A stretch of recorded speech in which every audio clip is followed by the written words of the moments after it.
Welcome to episode 30 of Traveling Science.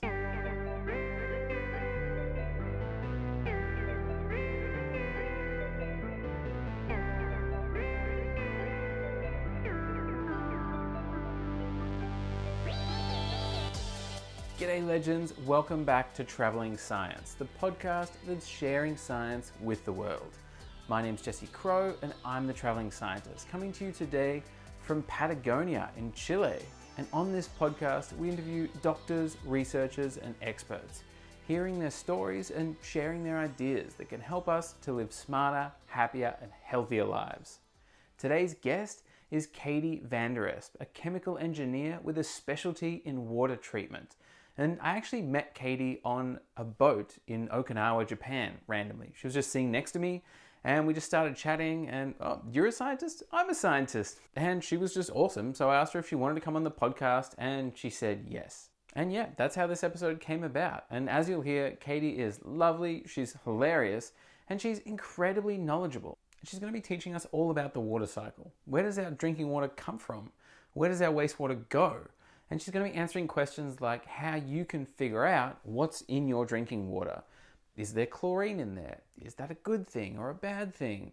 Is there fluoride in there? What about iodine? Are there drugs in our water? And spoiler, the answer is yes. But how big of a problem is that? And what can we do about it? Should we be filtering our drinking water? What's the problem with buying bottled water? And so much more. So get excited to learn all about the precious resource of water with the one, the only, Katie Vanderespt. Katie Vanderespt, welcome to Traveling Science. Hi, happy to be here.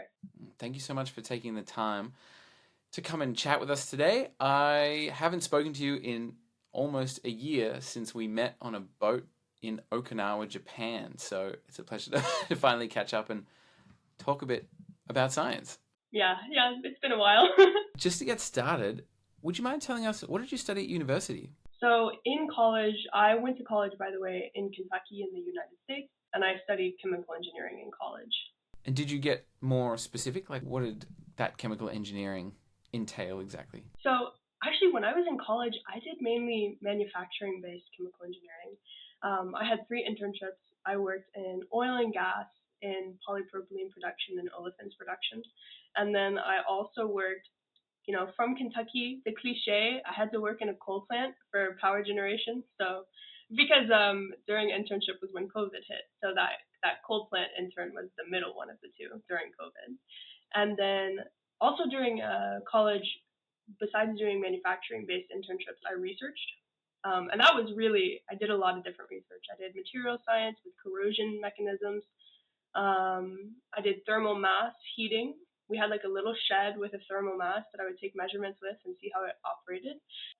Just like a wide breadth of research. And then senior year, I got into catalyst research and ammonia forming and reforming using plasma reactors. And I thought plasma reactors were super cool, and I wanted to go more into detail. So after college, rather than taking a full-time job in oil and gas, I went to Slovenia and I did water treatment research using plasma reactors to address pollutants in water.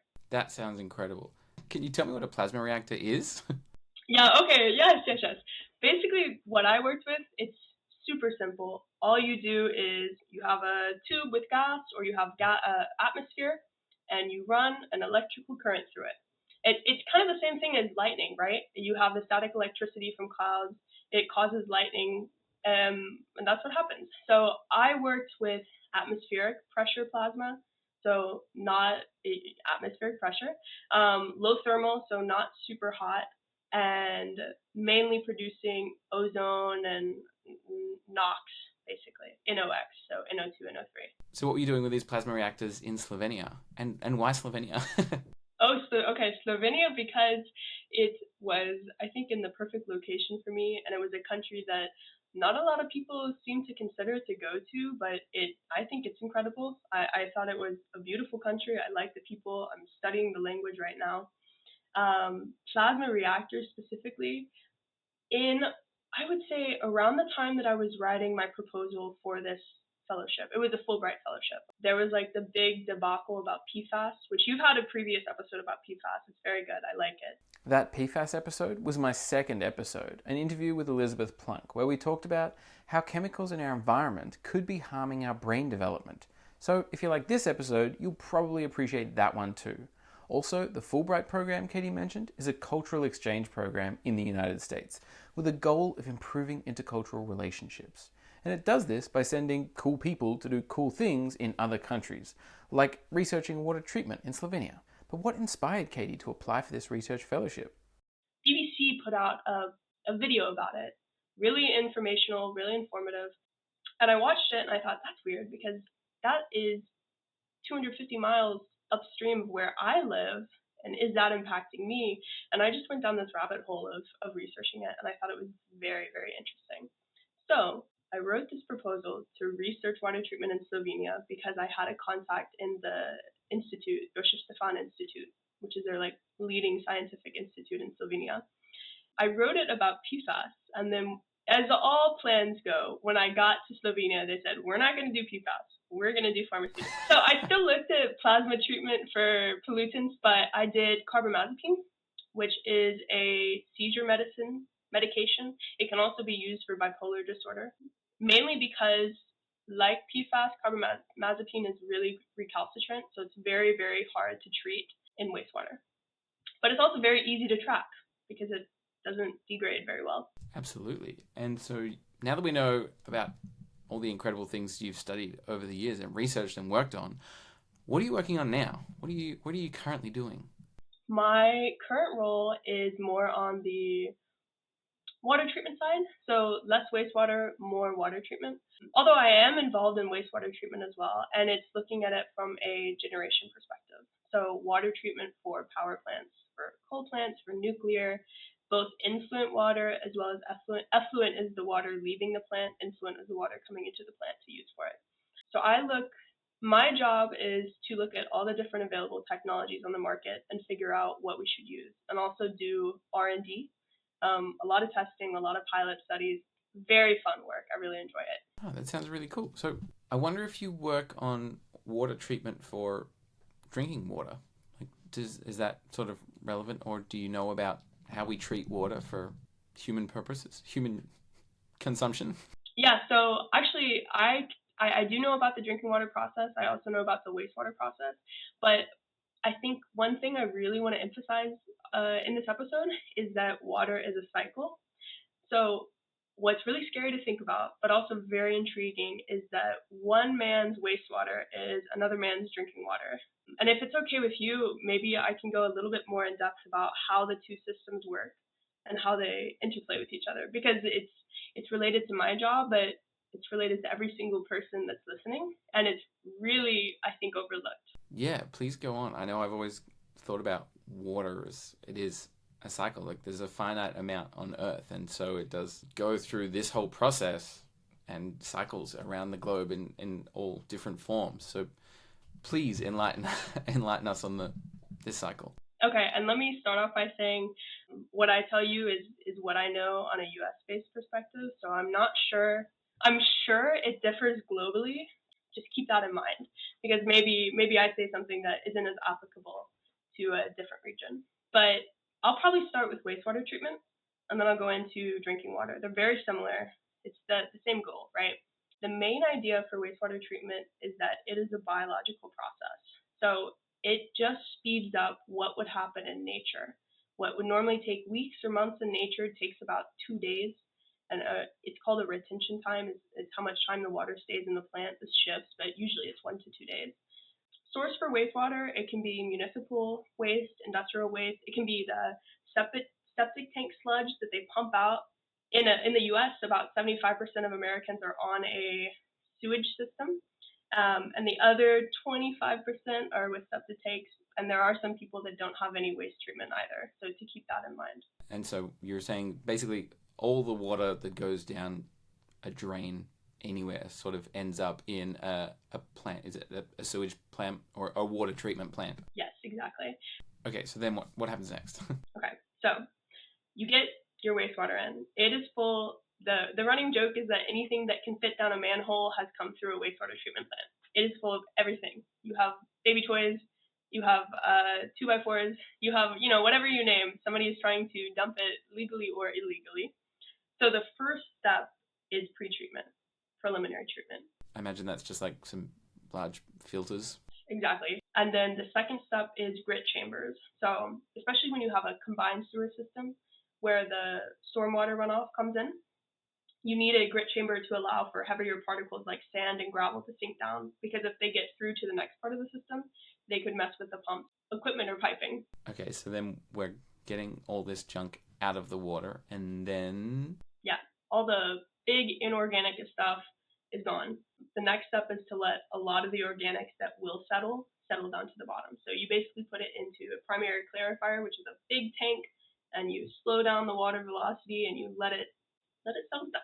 The sludge, take it out. The water at the top, it's cleanest. Go on to the next step. Right. And what happens to the sludge? How do you dispose of something like that? Or do they continue to treat it, or? The sludge, basically, sometimes you can dispose it to a landfill. A lot of times they valorize it, which means they add value to, or they make it a valuable commodity. They use it for fertilizer because it has it's organic matter. Here's the interesting thing. Sludge can sometimes be really high in contaminants of emerging concern that maybe have made it past previous wastewater treatment plants and previous drinking water plants. So things like PFAS and pharmaceuticals, and then you take that sludge and you put it on the agricultural fields. So this is people are still really looking into this, but that's another common cause for concern is how do you classify this sludge? And if it's classified as hazardous, how do you landfill it? Because hazardous landfill is more expensive. So it's either landfill or valorization. There must be like a fine line between sludge that can be turned into something valuable and sold, or deemed harmful and needed to be disposed of. Well, that's what's scary is wastewater treatment plants don't know what's coming in.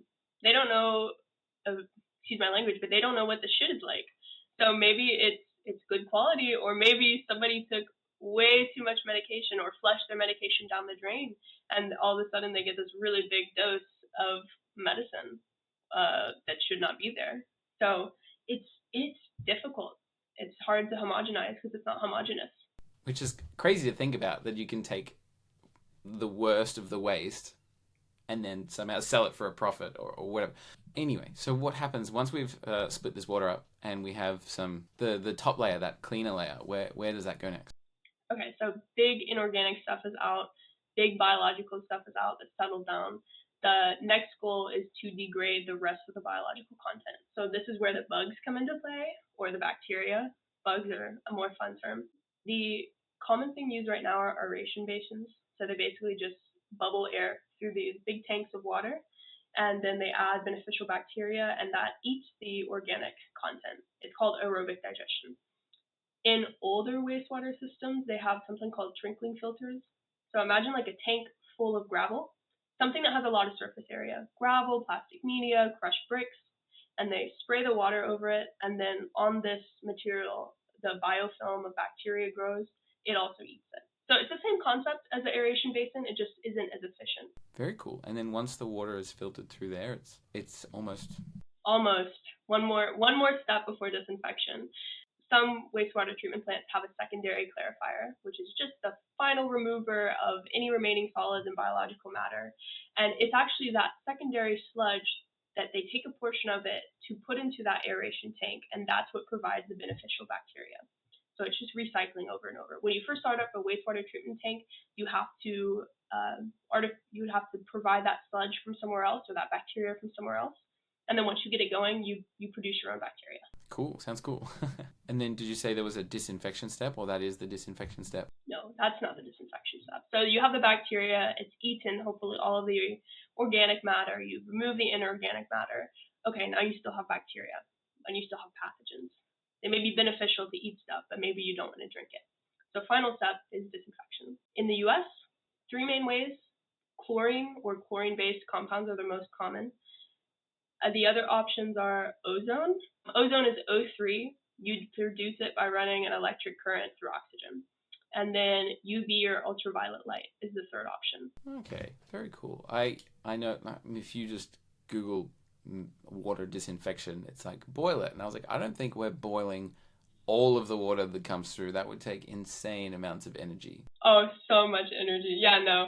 I mean, it's an option with the boil water advisory, but the whole entire plant's not going to boil water. So all of the water that goes down any drain ends up in a water treatment plant, where all of the big junk gets filtered out. Then the water is left to settle, and the sludge at the bottom is removed and either disposed of or maybe sold, while the cleaner, settled water is then treated with beneficial bacteria which digest the remaining organic content, and then the final disinfection step is done using either chlorine, ozone, or UV light. But the next question is, when this wastewater is treated, what happens to it then? It doesn't go to our taps, does it? It gets put into the ocean, or where are they putting this water? Once the water is disinfected, if it's disinfected with chlorine, aquatic species are sensitive to chlorine. So, well, let me say after disinfection, water is released back into the water source, whether it's a river, a stream, a lake. If you disinfect with chlorine, you're going to have to remove the residual chlorine to negate any impact to aquatic species. And that's it. It really depends on where the wastewater treatment plant is at to where it's putting it back into. And I can touch on this further later, but sometimes, especially if you're in an arid region, the effluent from the wastewater treatment plant sometimes goes to a drinking water plant, which is not maybe popular, but chemically safe. Or it can go for other purposes, such as crop irrigation or cooling for a generation plant. Incredible. Awesome. So, speaking of drinking water, do you want to get into the treatment of that quickly? Yes, absolutely. Because here's what I mean, is one man's wastewater is another man's drinking water. If I'm upstream and I treat my wastewater and I, remove the residual chlorine, pump it back into the river, nothing stops a drinking water plant from being 50 miles downstream to pick that water up and pull it into the drinking water plant. So it is really a cycle. It's just who's upstream, who's downstream. You're getting what you're getting and you're sending it off to somebody else. All right, if I ever live by a river, I want to live upriver from everybody else. And you've probably all heard the saying that the water you're drinking is passed through at least 7 other people. Well, it's probably more, and it's probably passed through a lot of other crap as well. But that's why we have water treatment plants, to speed up the natural water cycle so we can drink like 5 cups of coffee a day, or fill up a tub and splash around and call it cleaning ourselves. Anyway, let's talk about the water that comes specifically out of your tap. Drinking water treatment is really similar to wastewater treatment. Are there any key differences? I would say one of the main key differences is there's not, well, I guess it depends on what river or lake or stream or well, if you're in an arid condition, you're pulling your drinking water source from. Hopefully there's not as much inorganic stuff though, not as much bottles, not as much cans. But one of the main key similarities is that it's the same step of you remove the organics and then you disinfect it. So in drinking water, because you want to move a lot of the organics, we add chemicals called coagulants, mainly sometimes aluminum and iron based, sometimes biological based, but alum is cheap. The coagulants basically neutralize the charges between the suspended solids. So they clump together and they form flock particles.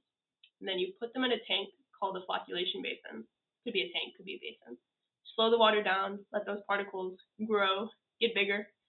That's the first step. Coagulation, flocculation, right? Sounds cool. Just like the wastewater plants, when they put them in the clarifiers to settle, we put this flock mixture into a sedimentation basin. So it lets the flocks settle at the bottom as sludge. Sludge is removed. Clean water at the top is taken out. Another option for flock removal is newer, dissolved air flotation. So basically you bubble air up and those bubbles catch the flock particles and push them to the top. And then you have a scraper arm that scrapes the sludge off the top. And in that case, the clean water is at the bottom. Either way, you're removing suspended particles. You're taking clean water to the next step. Awesome. Very cool. You removed the larger suspended particles, just like wastewater treatment. You still have smaller leftover suspended particles and bacteria. So the next step is filtration. It's really a bed. You filter water through it. Sand beds are really common If you flow it from coarse to medium to fine sand, it can be gravel, it can be plastic media, something that just filters the particles out.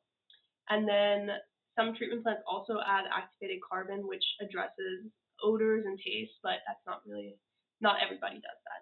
It's nice though. It is nice, but not everybody does that. You get fancy water out of it. Exactly. So yeah, almost similar to wastewater treatment plant. We have no inorganics to remove. We remove most of the organics. We have a second step to remove more of the organics, and then we get into disinfection. And this is the exact same options as wastewater treatment. It's chlorine, it's ozone, and it's UV. But there are separate considerations when choosing these three treatment options. What are the considerations? For wastewater treatment, when you use UV, you're discharging it into a natural environment, so you care about what is that UV going to do to the aquatic species.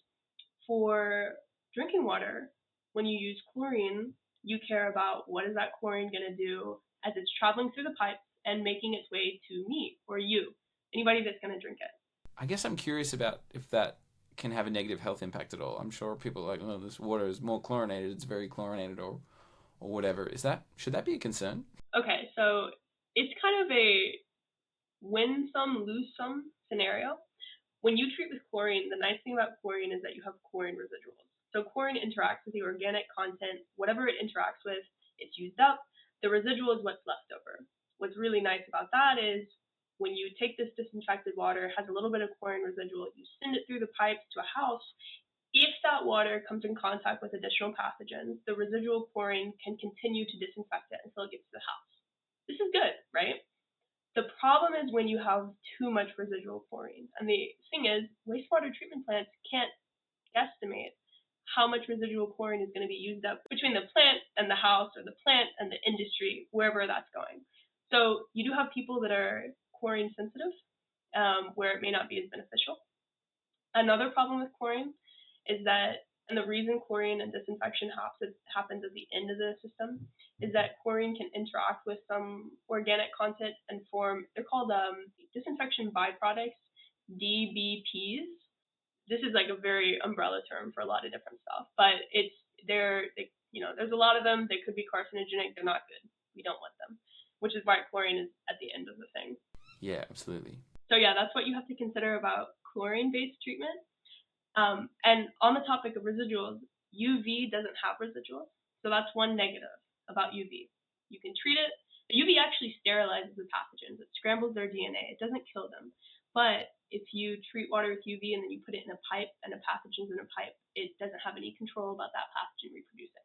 And then ozone has a little bit of residual, 1 to 2 hours in water, but not nearly as much time as chlorine. Very cool.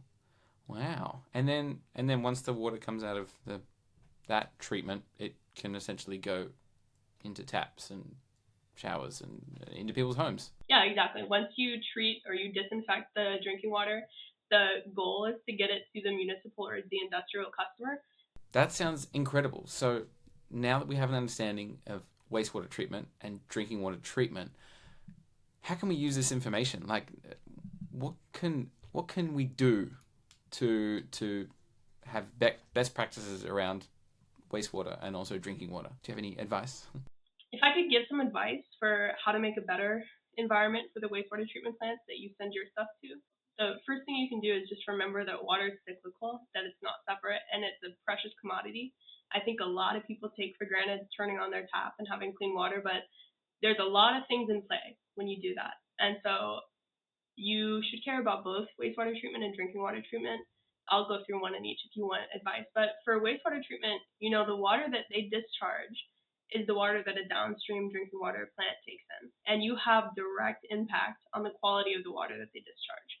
So you create it, you're responsible for the water quality going into these plants. Cardinal rules: flushable wipes are not flushable. I don't know if this might just be a US thing. A lot of people use flushable wipes. There's not an industry regulated criteria for the term flushable. It's not. Yeah, right. It's just a made up word. It's just a made up word. Anybody can slap it on. Like, this mug, flushable. It's a recent issue, like the past 30 years, but it's a big issue. It causes a lot of problems, not just in wastewater treatment plants, but even like the sewer systems going to the wastewater treatment plant. And flushable wipes are paper, but it's bound to plastic polymers, so they're not degradable. So they cause a lot of issues. Now, just to clarify, you can flush toilet paper. It's designed to break down and disintegrate like shortly after it hits the water. Flushable wipes are not, which begs the question, why are they called flushable wipes? And the answer is, like Katie said, technically anything that fits into your toilet bowl is flushable. But that doesn't mean you should flush it. So cardinal rule number 1, don't flush your wipes. They're not flushable. Cardinal rule number 2, there's an acronym for this. It's called FOG. Avoid fog. Fats, oils, grease. Don't put that down the drain. This is bad. You cook some bacon, you have your iron skillet, cast iron, whatever. Don't pour that down the drain. Let it cool, put it in a napkin, put it in the trash can. This is kind of like the wipes, causes a lot of issues with pipelines. It can clog entire pipelines, and then some poor soul has to go down there and scrape out these massive amounts of grease and fat buildup. It's something that, as one person, you might not think you have a big impact on it, but you multiply that by 1 million people, and it's a big issue. And here's the thing. Municipal sources of wastewater are the main source of this. Because in industries, restaurants have grease traps. Restaurants avoid this. People do not. No, and I've got to say I'm guilty. Not often, because I don't normally cook things, but once or twice I've probably done that. So good to know. Never do that again. That's okay. It's okay if you did it in the past. It's not okay if you did it in the future, now that you've heard this. So, no flushable wipes, no fog, this is a big one, no antibacterial soap or cleaners. Because wastewater treatment plants are a biological process. And this is going back to the beneficial bacteria. Antibacterial soaps, they do not care if you're a negative bacteria on somebody's hand or a beneficial bacteria trying to treat water. They kill. I think triclosan, I'm not sure if I'm pronouncing that right. I think that's the main culprit in these products. But, it's really difficult to monitor what comes into a wastewater treatment plant. So they don't know if they're getting antibacterial property material. But surely antibacterial soaps, if they exist, they're going to go down the drain. I guess that's where most soaps end up, right? So how do you even police something like that, short of not making antibacterial soap, which is a whole other issue when it comes to things like hospitals and laboratories, I'm sure. Yeah, well, okay, I'm glad you asked that. First, let me say that, and, to be fair, my expertise is not in antibacterial soap, so this could be wrong. Somebody correct me in the comments. But as far as I'm aware, antibacterial soap doesn't have any extra additional benefits than regular soap. It doesn't have that big of a difference. You cannot police it. This is the sad thing. You can't go to somebody's house and say, don't flush this flushable wipe. You can just only educate them, and that's the best that you can hope for. I would say one really easy way to limit the products that you're using, so soap, cleaners, we call it personal care products, soap, shampoo, conditioners. You look for septic tank friendly soaps and conditioners and personal care products. Right, which is also something that they would probably print on the labels, right? Or you can Google it. This is a really easy, I use septic tank friendly shampoo and conditioner, not because I have a septic tank, but because if it's septic tank friendly, it's bacteria friendly. So it's not going to mess as much with your wastewater treatment plant. So that's a really easy, definition to Google. And that's a really important thing that a lot of people probably don't consider. It's not just about what it does to your hair, it's about what it does to the environment after it goes down the drain. So important consideration. Yes, exactly. Any other cardinal rules? No, I think that would be the 3 cardinal rules for wastewater. For drinking water, I guess the main thing is, why should you care? Because your health depends on it. You drink it, right? Yeah, absolutely. One of the main things that I always, going back to the education, I think that's one of the most important steps is understanding. And educate yourself on what your drinking water is like. What are you getting? So one thing I would say is that, at least for me, what my personal experience, drinking water plants, for that matter, wastewater plants as well, they offer in-person or virtual tours. Sometimes it's school buses of kids, sometimes it's private tours. You might be able to contact your local drinking water plant and ask them for a tour, and they might comply. I've had very good luck with that. I don't know. I think that would be really fascinating to see. Like, it's not something most people would ever even consider. Like, just preparing for this interview, I Googled wastewater treatment and drinking water treatment, just to see the process broken down, and even just seeing the processes in a little diagram and the machines they use and the filters they use and things. It's like, I'd never even thought about this stuff. Like, this is a huge impact on our lives, and also to do it for the enormous populations that we have, they must be insanely large. The whole process is like, has such a big impact, and it's something that most people never even think about. So it'll be really cool to go and see one of those plants if you ever got the opportunity. Exactly. Yes. It's one of those things that you don't appreciate until it's gone. At least you wouldn't appreciate it until it's gone. But there's so many people that work really hard to work on these types of systems. And in my experience, when you show the interest and going to tour them, or even asking for, they have contacts as well, if you can contact them. Even asking what their system is like, people get excited about it. People want to talk, and they're like, okay, let me tell you about my system. Like, it's really fun. I really enjoy listening to people teach. And the best place to learn about your drinking water is from the operators that have to handle it every day. Or wastewater, for that matter. Or the scientists that do research and work in these fields. I was going to say, like, touring a wastewater facility might not be available to everybody, but at least for U.S.-based listeners, the EPA provides, they're called CCRs, Consumer Confidence Reports, or I apologize, it's not the EPA that provides them, it's their water providers. Annually, they send out these CCRs that review the quality of the system. And Jesse, I don't know if you can do this, but I have links to how to find the CCRs, your past CCRs, how to read that report, and then also the EPA has drinking water data and report database that you can scroll through. Of course, they'll be in the show notes. So I'll put all that information in the show notes. So if anyone, specifically in USA, wants to find out more, or you could probably even use these websites to get an idea of how to do it in your own part of the world as well. Okay, folks, check the show note captions. We'll have links there. But yeah, so if you don't want to walk around a wastewater treatment plant, which I kind of understand, not everybody's thing, you still have access to at least the drinking water data. Wastewater treatment data, not as accessible because people don't really care as much, but drinking water data, yes. Besides asking for a tour, checking out, where's your local drinking water coming from, looking at your consumer confidence reports. One thing that you may be able to consider, depending on your financial situation, is additional treatment for your own home, water treatment for your own home. I'm not going to vouch for any specific filter because, let's be honest, some of them are certified to remove different things, and this really requires you to see what your local water quality is like. But I will go through the different price categories. Okay, first option, free. You had mentioned chlorine. Like, what do you do if you don't want to drink chlorine, if you're chlorine sensitive? Take a picture of water, or take a picture, fill it with water, set it on the counter overnight, chlorine evaporates off. Or alternatively, put it in sunlight, speeds up chlorine. This depends on the air temperature. So the hotter the house, the quicker it evaporates off. I think I remember hearing about this on, and you probably heard it too, on the Human Lab podcast. That was his suggestion, was like, and it seems like an effort. Like, if to basically take your water and just put it in a large container and just let it sit overnight or for 24 hours before you drink it. But the advantage of that is it just helps things like chlorine and other things maybe evaporate out or settle or whatever. Yep, and it's free. I like I like room temperature water, so I just put mine right on the counter. It doesn't matter to me. One thing to note though, it evaporates off chlorine, but chlorine-based stuff like chloramine, which is kind of chlorine ammonia, it won't evaporate off. So this goes back to, what is your water treatment do to the water? If it's chlorine-based, you can evaporate it off.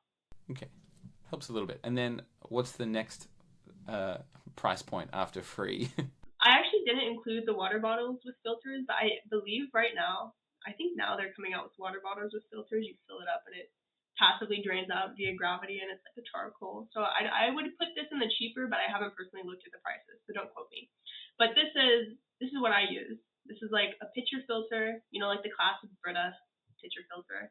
Or you can get faucet mounted filters, which I like because if you're filling up a pot with water, you're not going to like pour your pitcher into the pot, you're going to get it from the sink. So if you put it directly on the faucet, it's easier. The thing about those is they both require the initial purchase And then they require cartridge replacements. So whatever you're replacing, that's more purchasing. This is why it's cheaper, but it's not free.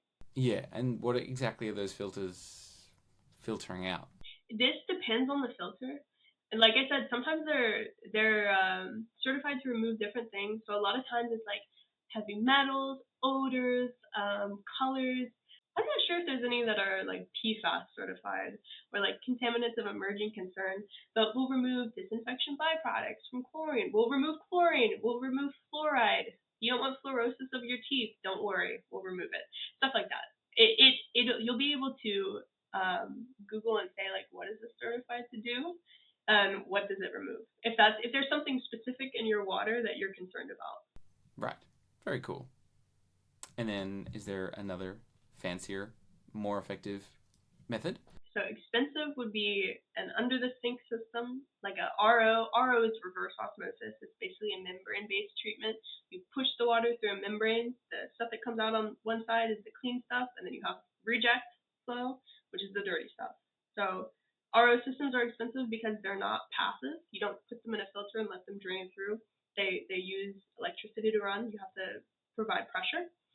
And then I would say like the really expensive, I'm not going to pay for it personally, but if you want to, you can, whole house filtration system. And this is just, it is what it sounds like. It treats all the water. So not just what you're drinking out of your sink, but what is going into your shower and your toilet and your washing machine and your dishwasher. One really fun fact that blew my mind when I learned about it is that you think about water quality limits and contaminant limits when you're drinking it, right? Oh, they set these limits so that for consumption it's safe. For some pollutant limits, they're not based on consumption levels. They're based on inhalation levels from showers, something that can vaporize and you can breathe in. Less of a concern for consumption, more of a concern for breathing it. I think that is so cool. And that's why maybe a whole house system might be considered.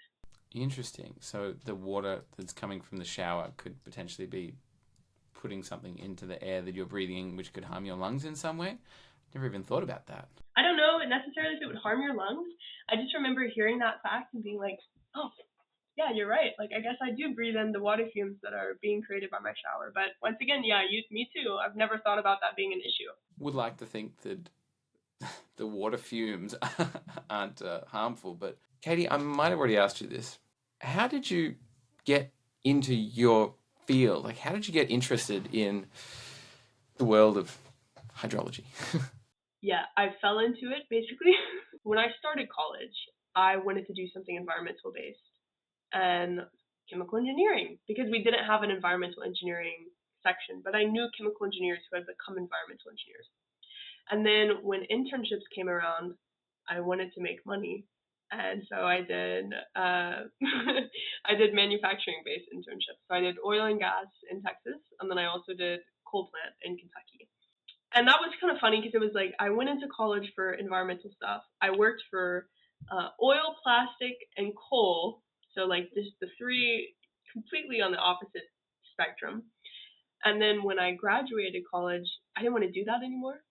So the fellowship that I had in Slovenia, when I applied for it, I went to the basically renewables/environmental sector of the engineering school at my university. And he had the connection in Slovenia, and he said, oh, they do water treatment, or they do plasma reactors mainly. And the idea of water treatment came up because I had read about PFAS, and I had seen that documentary. And I thought, oh, it's really close to my home. That's a bit concerning. So it all kind of melded together at the exact same time. And after the water treatment research, I found a job in water treatment, and that was also just sheer luck. Love the company, but I didn't. To be honest, I didn't seek out to involve myself in this. I have just ended up here, and I'm really happy with it. Yeah, I feel like if I was thinking, I want to change, I want to improve the world in some way, and a colleague of mine said, you know what you could do? You could go and research in Slovenia. I would have been like, hell yes, that sounds great. Exactly. That's exactly how I was. And I also, it's selfishly a bit of my thinking was job security, because it's like, okay, what are people always going to need? they're always going to need water treatment. I don't care what type of technology you're using. I don't care if we have the energy transition and we transition over to renewables, you still need water treatment. So it was a bit of both. It was a hand in hand. But yeah, I really enjoy it. And I like it because it's a very broad job, right? So it covers a lot of different sectors. That's what I really like, is learning all those different things. Very cool. What about when you're not in the lab? What do you do outside of science? What do you do for fun? I really like to move. I'm very I don't like sitting still, which is ironic because I have a desk job.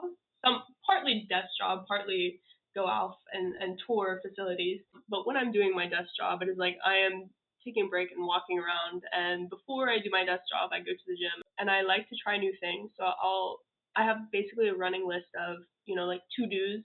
For example, do a new sport that I haven't tried, or join an intramural, or cook a recipe. Like I would love to figure out how to make mochi, or I don't know, something different. But I don't like sitting. I don't really watch TV. I don't have any social media, so I don't really enjoy screen time that much. So anything besides that. Great. It sounds like you like variety, trying new things, and sort of keeping busy and keeping stuff happening. Yep. I wonder if you have any book recommendations about your area of expertise. Honestly, my area of expertise is not that fun to read. I do have book recommendations, but not in my area of expertise. I do have YouTube video recommendations for my area of expertise. So if people want to learn further about the standard water treatment or wastewater treatment, at least from a US perspective, I have a couple YouTube links. They're very long. It's like 6-hour sessions. This is for people that really want to learn. Yeah, if you want to go on a deep dive. Yeah, if you want to go on a deep dive, I've got links for you. And those links are in the show notes below, including several pages all about how to figure out what's in your drinking water, as well as several videos that you can watch to learn more all about this fascinating stuff. What about books that you would recommend reading in general? Just a good book. Have you heard the book What's Gotten Into You? I think it's Dan Levitt. Yeah, I think you might have recommended that to me a few months ago. Oh, I did recommend it to you. Yeah. If it makes you feel any better, I haven't finished it. I started reading it in Kentucky, and then the library down here doesn't have it. But it's still on my list, and halfway through, I really enjoy it. I think it's a very good book. That's about the one that talks about what we're made of, right? Like how all the atoms and how the Big Bang happened and then created the elements to make up who we are as humans. Is it something along those lines? Yes, exactly. Something along those lines. And I think what I like about it, I don't know about you, but I really enjoy, I would say, those light bulb moments, when somebody says something and you're like, that makes so much sense. That has never occurred to me. And I don't know, it just feels really, I really enjoy that feeling of holy shit, yeah, you're right. That does make sense. That book is full of it for me. That's probably why. Nice. Any other book recommendations? Right now I'm reading the book Fat Chance by Robert Lustig. That's also one of those books where I'm reading it and it's like, whoa, this is really cool. And, he says it and it makes so much sense, but I've never considered it before. So also full of light bulb moments. I recommend that one as well. And is that talking about fat in our diet or sugar in our diet, or what are they sort of focusing on in that book? It's basically explaining or trying to explain the obesity epidemic and how sugar might be the cause of the obesity epidemic. And I think I like it because it's not saying obesity is just a problem. If you eat less and exercise more, you'll be fine. It actually goes behind the scientific reasons behind obesity, because there's multiple, and gives a good, so what, what can you do about it? So this is depressing. How do you solve it? So I really enjoy that layout. Hell yeah. Awesome. I'll have to check out those books. And those books were What's Gotten Into You? The Story of Your Atoms from the Big Bang Through Last Night's Dinner by Dan Levitt, and Fat Chance, a book that helps you beat the odds against sugar, processed foods, obesity, and disease. And that one's by Robert Lustig. Are there any daily rituals that you swear by? Something you do every single day to keep you going? I really like eating. My daily ritual right now is eggs and avocado in the morning, but don't put that. I am prone to tension migraines, And that does not help when I'm standing a foot, 2 feet away from a screen all day for 8 hours a day. So I try to stretch every morning. I'm not flexible. Ironically enough, you'd think if I stretch every morning, I'd be flexible. I'm exactly the same. Yeah, it never changed. I can never touch farther than my toes, but I don't get migraines anymore. Or I get them less, knock on wood, I get them less frequently. Other than that, I'm not very good at sticking to a daily schedule. Like when I think about something in the moment, then I'm going to go do it. So one morning I might want to go for a run, and the next morning I'm going to go to the gym, and the next morning I'm going to lay in bed. But no matter the day, I'm stretching because I don't want headaches. And I have heard that that is good regardless if you get headaches or not. So maybe consider adding that to your morning routine. Yeah, I remember there was a really good Andrew Huberman episode on stretching, and that sort of inspired me to get into a daily habit, especially since I broke my ankle a few months ago, and then I had to like stretch a lot to bring that back. But that actually stopped me stretching for a while because I could barely stand. But yeah, getting back into it now, and just like 10-15 minutes every morning, usually in the morning sunlight, if I can get outside, if it's not crazy cold. Yeah, stretching is a good one, and eating, both very important. Yes.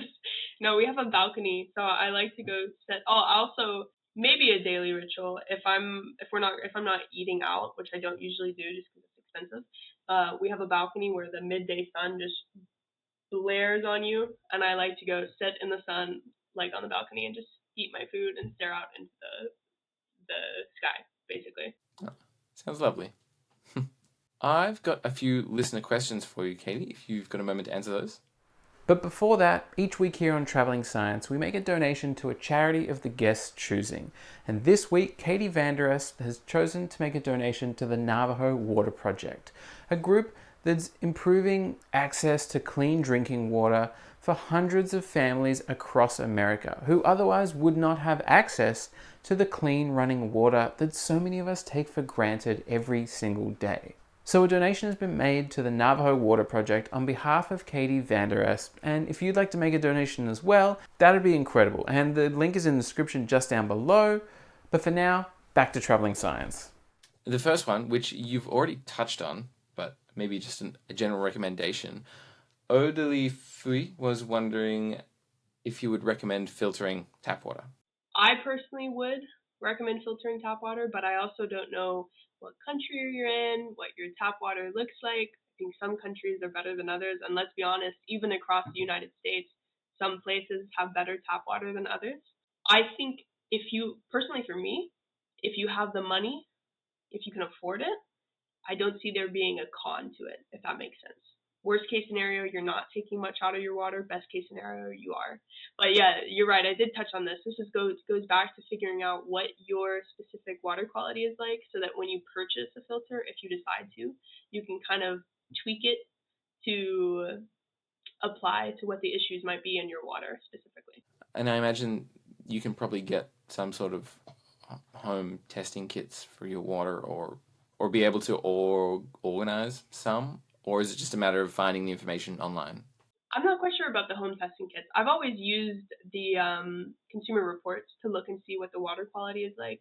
Granted, those are sent out annually, but at least for my hometown water quality, I could call them and ask them, and they would have like the standard answer that they would give people, what it's high and what it's low in. I remember seeing stuff about at-home testing kits. I'm just not going to vouch on how accurate they are because I don't know. I haven't experienced them.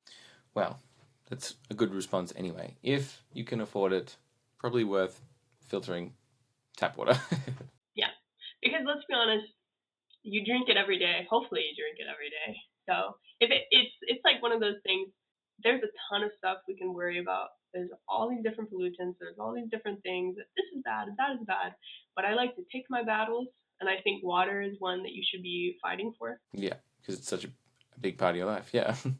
Yeah, exactly. I know a lot of people will be like, I can't drink the tap water. I'm just going to go buy like boxes and boxes of bottles of water and just drink like 500 ml bottles of water all the time. That's probably not a great solution environmentally. It's not a great solution environmentally, and then I think you'll find that if you work out the calculation long term, like in the short term, it would be cheaper to buy bottled water. In the long term, you might end up spending more money. rather than investing in a good filter. Yes. Love that. Thank you. There you go, Oli. I've got another question from Crowballs. He was wondering if you can comment on hydrogen water bottles. Have you heard about these? Okay, no, I haven't. And actually, you had mentioned that previously, and I went and looked them up, but I can't say I understand how they work, so I'm not sure about the commenting on that one. I think from what I had a look at online, they boast splitting the water in getting extra hydrogens out or putting extra hydrogens in. But I mean, at the end of the day, the water is H2O, so it's just hydrogen and oxygen. Yeah, I don't know. And what I thought was weird about that is I'm assuming if you're splitting the water, if you had free hydrogen ions, wouldn't that lower your pH? So wouldn't you just be drinking acidic water? I didn't even think of that. Yeah, that's what I'm confused about, because then there's also the popularity, I thought, of more basic water. I forget the name of it. It's like balanced pH, like a perfectly balanced pH water. In my humble opinion, which is very humble because I don't know much about this, I have never heard anybody speak that hydrogen water bottles were very, very important. And if you were, I guess, weighing out, should I get a hydrogen water bottle or should I just buy a water filter, I'd be inclined to tell you a water filter. But also, as I've said, I don't know much about hydrogen water bottles, so I'm sorry. What was his name? I'm sorry, sir. I cannot tell you that answer. It's Crowballs. Crowballs. Sorry. It's my brother. Oh. I like his username. Really? Yeah, tell your brother I'm sorry. I genuinely, I don't know. It says removes ozone, oxygen, and chlorine. Okay, all right. This kind of just sounds like a filtered water bottle, which is not bad. I mean, if you're just gonna, but I don't understand electron membrane. I don't know. It sounds scammy to me. It does sound a little. I agree. Yeah, it does sound a little bit to me as well. All good. Sofstar was wondering, we talked a bit about chlorine disinfection and UV disinfection. I know some parts of the world people do iodine disinfection, putting iodine tablets in water to make it safer to drink. Do you know if that's effective? If that's safe? Does that work? I know that they sell iodine tablets for like survival situations. So if you're camping or you're stuck out in the woods, it's like emergency iodine tablets for disinfection. Honestly, Jesse, I'm not quite sure. If I had to guess, because if they sell iodine tablets, then I imagine it's an effective disinfectant. I've never heard of iodine being used commercially. In commercial treatment, I've never heard it for wastewater or for drinking water. Yeah, I suppose it's just a generally effective, semi-transportable way of disinfecting water. Like emergency situations. Yeah, not great for high-scale use. But yeah, I like that, emergency situations. So like if you have no other choice, using this is better than doing nothing. And we also had one more question I wanted to squeeze in from a friend of mine. He was wondering about fluoride in water. And I know that different parts of the world will or won't add fluoride to improve dental health. But it's also kind of known that fluoride is not great for neuronal development. So I wonder if you can comment on fluoride in water. It's funny, this is funny, because sometimes higher fluoride can cause fluorosis in younger children. And I think, once you get past 8 years old, it's not a big deal. But I actually have fluorosis as a kid. I didn't have severe fluorosis, but starting symptoms are like little white spots on your teeth. And I had little white spots on my teeth, Fluorosis is too much fluoride? Too much fluoride. Yeah, too much fluoride. I believe that a lot of the U.S. still uses fluoride and adds fluoride. If I remember, one of the studies that I read most recently about it that looked at, hey, like this country, the cavity amounts in children in these countries are declining. Look, they added fluoride. And then you look at the countries that didn't add fluoride, it also declined. It's like the exact same rate of decline, whether or not you added fluoride. And I think the U.S., I think Michigan was the first state that started the use of fluoride in drinking water.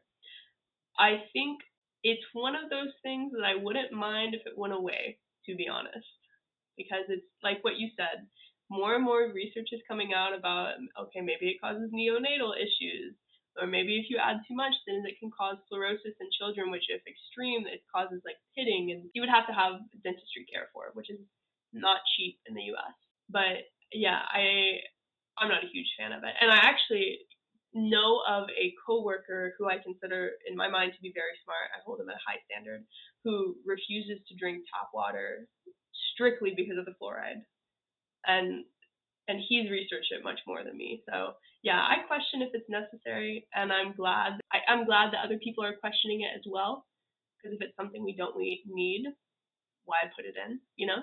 Yeah, I imagine with some of the research that's coming out and the way that a lot of people are responding to it, maybe it will get phased out over time. It doesn't seem to be like super devastating to the population. Obviously, it's been used for decades and decades now, but it's probably also not super essential. As you said, some countries that are using it, some countries that aren't using it, their dental health is very similar. So yeah, it's one of those pick your battles.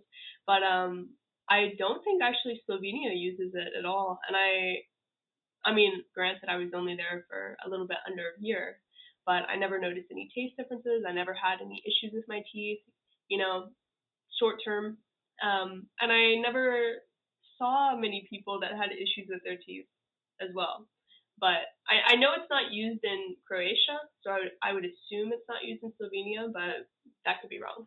Another thing that I think about often is like, is it true that there are drugs in our water, things like antidepressants and other sorts of basically drugs that are getting flushed down the toilet or coming out of our bodies and going into the sinks and things like that? Does that have an effect on the environment or marine life, or is it getting into other people? Like, what's happening with all that? All right. So, yeah, this is another reason why it's like, if you're debating on buying a water filter, I would consider buying a water filter. So here's the thing. Wastewater treatment plants, when they're designed for the inorganic big stuff first, right? Filter that out, and then you address it's called BOD. Some people use COD, like biological oxygen demand. It's just the measurement for the organic content in the water. They want to clean it, no suspended solids, and then remove the pathogens so it's safe to drink. Wastewater treatment plants were not designed to clean pharmaceuticals specifically. That's not what they were thinking that they had to handle. And so what we're seeing is a huge, also a lot of these wastewater treatment plants were developed in like the 50s, 60s, 70s, right? So you got to think about like the population increase from back then. The world has changed a lot. Yeah, the world has changed a lot. Way more people that are getting prescribed medication and taking medication. So another thing with medication is you take it, you metabolize some of it, but you excrete some of it either as metabolites or unmetabolized. So just like the completely, what you put in your mouth, that's what's going down the drain. So yeah, long story short, there are a lot of different types of pharmaceuticals in water, and the pathway to water is you take the medicine, you go to the bathroom, the water goes to the wastewater treatment plant. The pharmaceuticals in the water go through the wastewater treatment plant. Some of them are treated for. Some of them are what we call recalcitrant, so they're much harder to treat for, and they don't get affected by the wastewater treatment plant. Then that wastewater treatment plant discharges into a water body, so a river or a lake. And then you remember the water cycle. Somewhere downstream, there's a drinking water plant that takes up that water. So there's like this running joke that everybody's on antidepressants and birth control, which kind of isn't a joke. I would say the main stuff that I hear about in water are like antidepressants, anticonvulsants, which is what I studied in Slovenia. Carbamazepine is an anti-seizure medicine. Antidepressants, estrogens, and then NSAIDs, non-steroidal anti-inflammatory drugs. And then the most recalcitrant with names that people would probably recognize would be diclofenac, carbamazepine, estrone, lots of ibuprofen, some acetaminophen. But yeah, it's in the water. I worked on carbamazepine specifically. Surely these drugs can't be having much of an effect on us. It's got to be like trace amounts, right? It's not like you're effectively taking a dosage of this drug. It's just like There's like it's like you might be taking 1/10,000th of a dosage, which is essentially negligible for the most part. Well, that's what I was going to say. It's a very small amount. It's not like you're taking a full dosage when you're drinking water. Two key concerns are, what we don't know is, like, microdosing for a long period of time, does that do anything? Which I'm not as concerned about in humans, because I think we have a very efficient system of flushing out waste. The main concern, honestly, with pharmaceuticals is aquatic species, especially those that absorb through their skin. I mean, like, if fish are, like, the water is in direct contact with them, like frogs. Amphibians are a great indicator of a healthy ecosystem, because if there's something nasty in the water, they're going to die because they absorb it directly through their skin. And they're much smaller, much more sensitive to changes in their environment. Exactly. And another thing that's really interesting, you know how I mentioned how when you take medicine, you metabolize some of it and you excrete it either metabolites or as, like, I guess, original form of the medicine. So for carbamazepine, for example, it is not uncommon for the influent, the water going into the wastewater treatment plant concentration, to be lower than the concentration going out of the wastewater, because the plant will sometimes shift the metabolites back into the original form of the drug. So you'll have influent concentration here and effluent here, which is kind of tricky, very tricky. So yeah, unfortunately, they are there. I looked at carbamazepine specifically, and I was less on the what harm does it cause and more on the how do we get rid of it. But like what you said, I don't think it's high enough at this point to do a lot of harm to humans. I think it would mess with aquatic species, and it's been shown to I think it's been shown in certain types of fish, algae, and crustaceans to have bioaccumulation, which means, the more they're exposed to it, it builds up in their body. And I think slight carcinogenic effects to mice and fish as well. So it's tough, not for us, but for the rest of the ecosystem, it's tough. We'll be fine, but we still need to work out better ways of mitigating this. Maybe like golden rule number 4 of wastewater: don't flush your medicine down the drain. I don't think anybody's doing that, but just so you know, don't do that, because it messes with the plants. Best to avoid that. What about, there's another one that interests me all the time, and I think you might have touched on it, microplastics in our water. That's always a big conversation. Like, what about the microplastics? I can't say I focused on that as much, because in the world that I am now, microplastics is the least of our concern. We get a lot of dirty water. It's also one of those pick your battles. Here's the ironic part. First of all, microplastics is scary because we don't know how small they can get. And the smaller they get, the higher the ratio of surface area to volume. And the concern, actually, this is what I found interesting when I learned this. They cross the blood-brain barrier, but it's not necessarily the microplastics that are the cause for concern. It's just how much they can carry across the blood-brain barrier. So if they are the vehicle, who are their passengers? That's one. The other thing is that something I find ironic is when we talk about how do we clean our water properly, and I've said this before, you use reverse osmosis membranes. Very rarely those membranes are cellulose acetate, but usually those membranes are polymers. They're made of plastic. More plastic.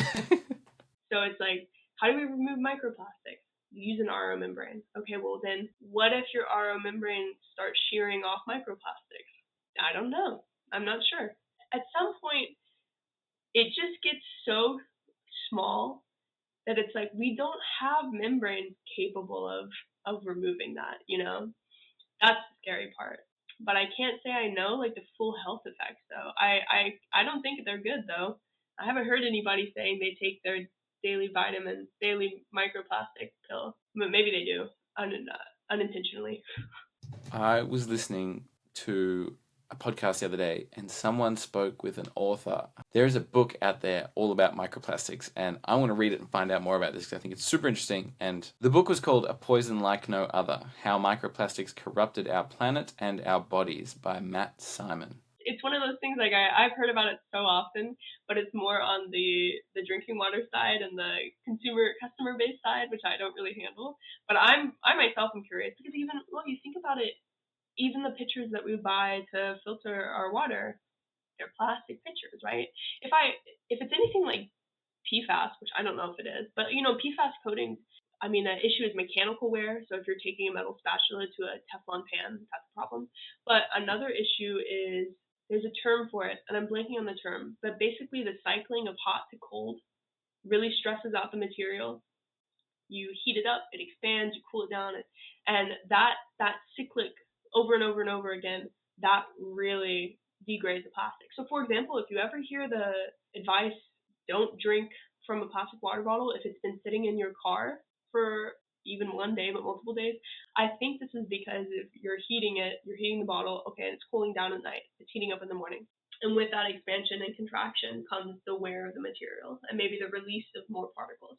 I couldn't find a name for this cycle. Let's just call it thermal degradation of plastic.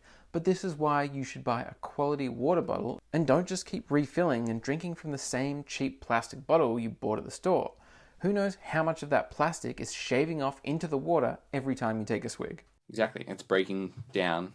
Small parts of the bottle are just leaching into the water and then you're drinking it.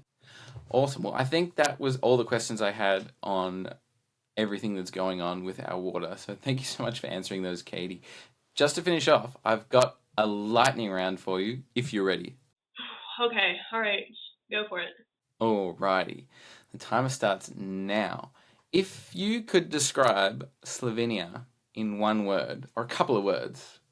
First thought, green, beautiful, so much better than awesome, and maybe underappreciated. A hidden gem to the point where I wouldn't mind if it was still underappreciated. You know what I mean? One of those, I love it, but I don't want it to become super over popular. Yeah, it's great. I really enjoyed the country. Lovely. I really want to go visit. If you could have done something completely different with your life, if you didn't get involved in water treatment and maybe science at all, what do you think you might have done? All right. I have three big interests. Linguistics. I think languages are so cool. And like the development of it and how they split and how you can recognize which languages are related to each other based on their patterns. Love them. Love it. Linguistics, and then also I really enjoy sports medicine. I think it's really fascinating to understand our bodies and how to properly take care of it. And it's something that I really want to know because I'm trying to take care of myself. Those would probably be my two top ones. What do you love most about your job right now? Even though it's an office job, I get to travel and see a ton of different systems. And I like the fact that it's something new every day, but also it requires me to learn so much. Like I do not sit down and do mundane tasks. Like I really have to think. And to be honest, some days I don't want to do that, but overall, I'm really grateful to have a job like that because I would become so bored if I didn't. That I get to learn every day. So I enjoy that most. Awesome. What do you hate most about your job? See, the grass is greener. I was going to say what I dislike about my job is that I don't get to interact with people in person as much as I'm used to because I really enjoy the face-to-face connection. But on the other side, this gives me extreme flexibility because I work from home. So I can travel wherever I want. And it's really easy to do this job. So for example, this summer I'm going to go to Colorado and Oregon just because I want to, because I want to go hiking. And I can do that. And I can, because I can. I'm not tied down to an office. So I dislike the lack of face-to-face interaction, but I would not change it, if that makes sense. Absolutely. If you had, say, $100 million budget to improve water quality in some way, where would you like to see that funding invested? What sort of projects would you be working on? I'll just say the first thing that came to my mind was the reservations in the United States. I don't think a lot of people are aware of this, but a lot of reservations don't have running water or electricity, and nobody talks about it. It's kind of insane. We go about our day and nobody thinks about them. There's a ton of people that need water. That's just my first mindset because it's like I feel our responsibility to handle that, and the government doesn't, kind of turns a blind eye to it. Granted, I'm not aware of the full political landscape, but yeah, that would be my answer for the first stop. Last question. When you go to a restaurant, what water do you go for? Do you go for sparkling, still water, tap water? What's your water of choice if you're going to treat yourself? Is sparkling water common in Australia? Yeah, I think It's usually on offer. I have never been offered sparkling water in the United States before. You only get tap water, and you get it with ice, which I don't like either. I usually get just normal tap water, no ice though, because I'm not a huge ice fan. And that was before I went to Europe, I want to add. I've never been an ice fan. But yeah, sparkling water is not super common here. Lovely. Well, Katie, thank you so much for answering those questions and coming on the show today and speaking to us all about water and water treatment and the world of hydrology and chemical engineering. It's all super fascinating, which is why I just had so many questions. It's been an absolute pleasure hearing all your stories and all of your wisdom. Thank you for sharing with us. Yeah, nice talking to you. I don't know if I would call it wisdom, but thank you for inviting me on here. And I had a lot of fun talking about it, and I hope that people take into account what I've said. And as I mentioned, I have like a boot camp for wastewater treatment and drinking water. So I'll give that to you, and you can put those in the comments for if people want to dig deeper into this topic. Absolutely. I'll definitely do that. And one last question before you go.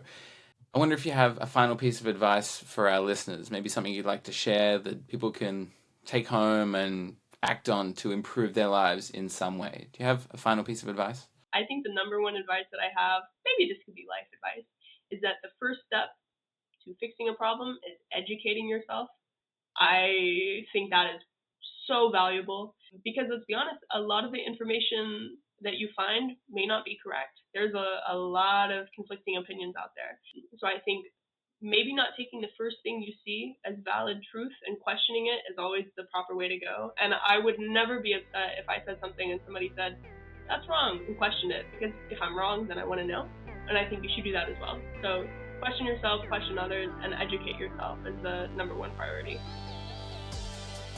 So there you have it, legends. That was Katie Vanderespt, chemical engineer, water treatment specialist, and my friend from the US who studied in Slovenia and who I met in Japan. And apparently she was also recently in Portugal. So there you go, a couple of traveling scientists talking all about the water cycle. And it was just a pleasure having her on the show and learning about how we can treat just about any water to make it safe and drinkable. And like she said, we need to pick our battles. You can't fix everything. But water is such a big part of our lives. And with 8 billion people on this planet and a growing population, we really need to care for this precious resource. So don't put bad things down your drain. Dispose of them responsibly and do some research about the water coming out of your tap. What does it contain? How good is it? Do you need to be filtering your water? Remember, there's plenty of links in the description down below that you can use to learn all about the water in your area. Also, you can find Katie Vanderespt on LinkedIn, and make sure you're following this show for more traveling science every single week. Follow along on Instagram where you can send in your listener questions, and check out the YouTube channel if you're more visually oriented. Finally, if you stick around to the end of the episode, I always leave you with a little secret. And this week's secret is that my conversation with Katie was so interesting that we actually had to have 2 separate conversations to fit it all in. And that's why this episode is a little bit longer. I'm really sorry about that. We even dressed the same in both conversations, so you wouldn't notice in case you're watching the YouTube video. But there is one key difference that you might notice, and that is that there's a massive cut on my forehead in the second half of the conversation. And that's because in between our 2 conversations, I actually walked into a low-hanging roof and smashed my head and got a big nasty gash on my forehead. So that was embarrassing. Moral of the story, watch where you're walking. Anyway, thanks so much for listening, legends. I'll catch you all next Science Sunday. Cheers.